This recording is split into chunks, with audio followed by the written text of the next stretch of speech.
Hi guys, అందరూ బాగున్నారా? Occasion అని చెప్పే కదా మా ఇంట్లో. సో ఆ అకేషన్ సంబంధించి నేను ఇప్పుడు కళ్యాణ మండపానికి వచ్చాను. సో మీకు ఆ కళ్యాణ మండపం ఎలా ఉంటుందో చూపిస్తాను, ఇంకా పెళ్ళి కూడా కొంచెం చూపిస్తాను. ఓకేనా గైస్?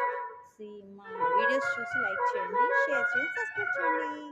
గైస్, ఇది కళ్యాణ మండపం చూడండి. ఇదిగో ఇలా అమ్మవారు అయ్యవారిని పెట్టారు, ఇలా డెకరేషన్ చేశారు.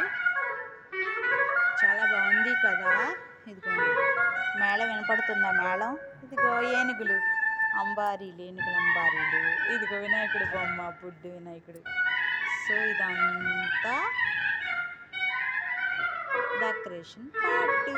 ఎలా ఉందో కామెంట్ సెక్షన్లో చెప్పండి. ఓకే గైస్, ఉంటాను. ఇంకా మరిన్ని అప్డేట్స్ ఇస్తాను.